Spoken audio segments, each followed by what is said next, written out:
folks? This is Mr. Mega Man Fan. Like, share, comment, subscribe. You know all the things to do. Today on Genesis Does, we're talking about Attack of the PETSCII Robots.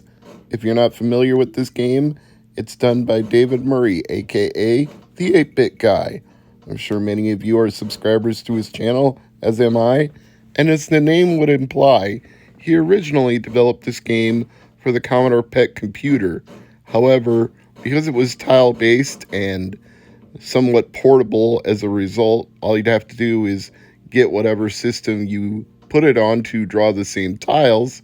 Multiple versions of it have since been released on everything from Apple II to Sega Genesis, which is what I'm playing here, Commodore 128, Atari computers, the Commander X16, which is sort of a pet project of his, if I recall correctly.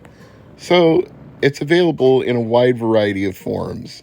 Even things you wouldn't think would have enough processing power to run it, like a Commodore VIC-20, can handle Attack of the PETSCII Robots because, again, it's tile-based, so the underlying code can be used readily in many different places as long as it's got the operational hardware to draw those tiles and do all of the interactions, such as shooting the pistol, searching objects that you come across, moving objects.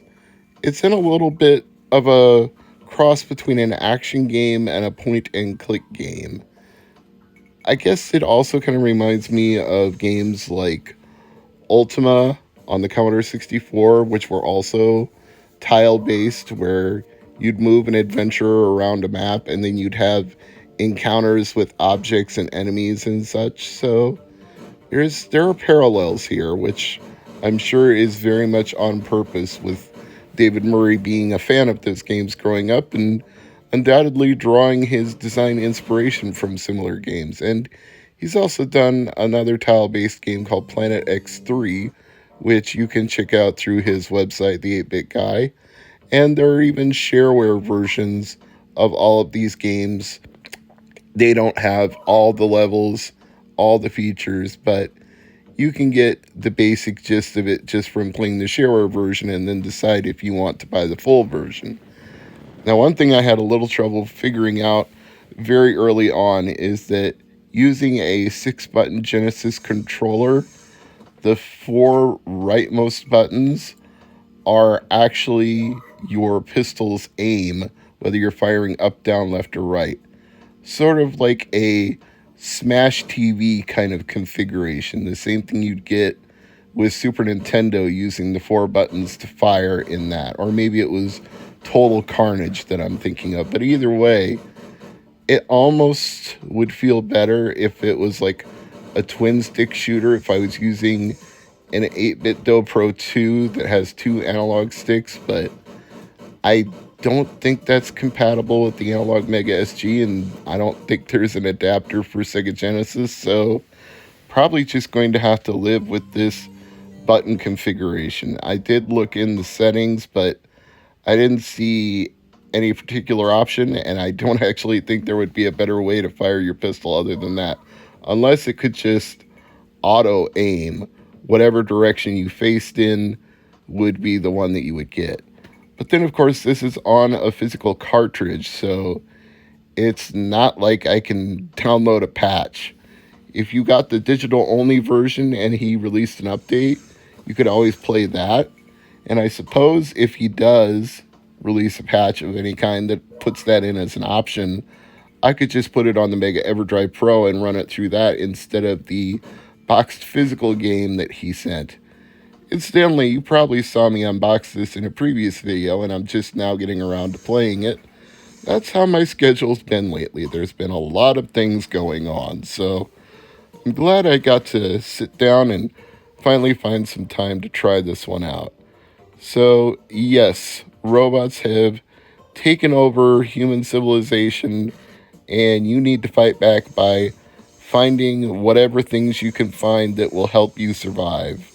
Medkits, magnets, pistols, bombs, and obviously, and I didn't solve this conundrum in the playthrough, There's something hidden in this level that I need to find to access the rooms where the doors don't automatically slide open.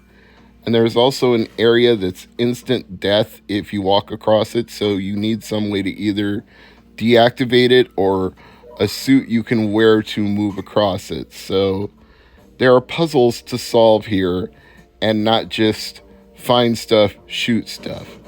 In fact, it's kind of inadvisable to get in a fight with most of these robots, because even if you have med kits, some of them take a lot of pistol shots, and you can be trying to heal yourself at the same time you're shooting at them, and you still won't be able to keep up. So, your best strategy is probably to either avoid them or move furniture in their way to block them. Trying to directly outgun them doesn't work, at least not with the standard pistol. Perhaps if you explore more, you can get an upgraded weapon, but I didn't want to watch a playthrough or read a fact before I went into this. I didn't want to spoil all the secrets of a game he spent the time and effort to lovingly craft, and which many people had helped him port to many different consoles and platforms. I wanted to experience Attack of the PETSCII robots the same way I would have if I was buying this for the original Sega Genesis back in the heyday of the console, which I'm sure is the spirit that David Murray had in mind. Like, play it the same way you would if you went to an electronics store and rented a game for the weekend, or rented a console and a game, or if you talked your parents into spending 30, 40, 50 bucks on a new game and brought it home, and then you had to make the most of it because you weren't going to get another game for a while, so you were going to digest every part of it. And if you were doing that back in the original heyday, you wouldn't have had websites with full detailed walkthroughs and YouTube Let's Plays that you could follow along with. You were going to have to either you would figure it out, or you and your friends would go back and forth trying to figure it out together, and you would take copious notes, and then you would do whatever you wanted to do with the game at that point. Now, as for the difficulty setting, it may not be obvious right away when you hit the button on the title screen, but it's the robot's face on that title screen that tells you your difficulty. If it's smiling, you're on easy. If it's angry, you're on hard. So cycle through until you get the face appropriate for the level of the challenge that you want. So it's been out for a little bit now. I believe this game is nearing 2 years in the making since the time that David Murray first released it to the public.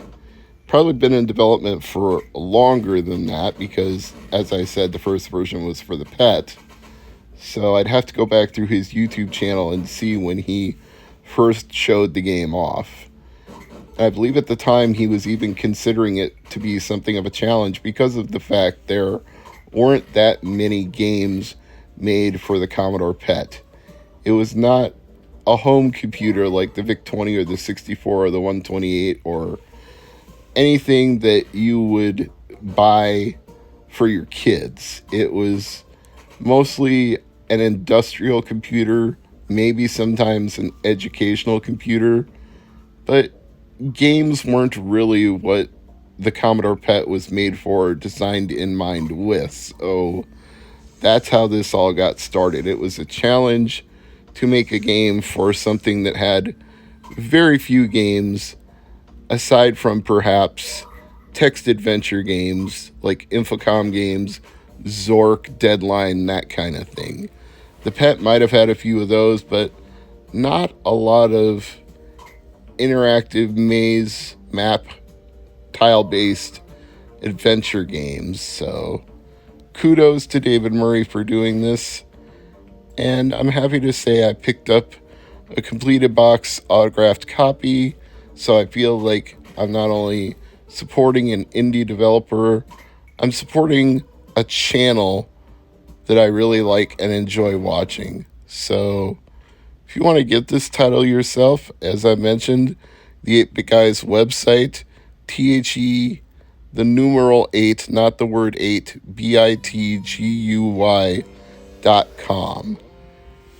And as for what I think of the game itself, I like it. It's got good background music. The scrolling, even though tile based scrolling can sometimes be hit or miss, I feel like it's actually pretty smooth here.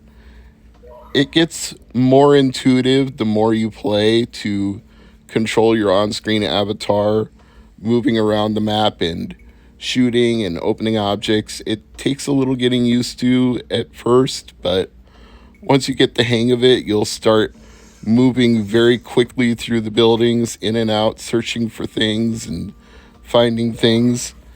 You need to use the start button to select the different objects that you want to be using. And whenever you hit start, you'll use whichever thing you selected.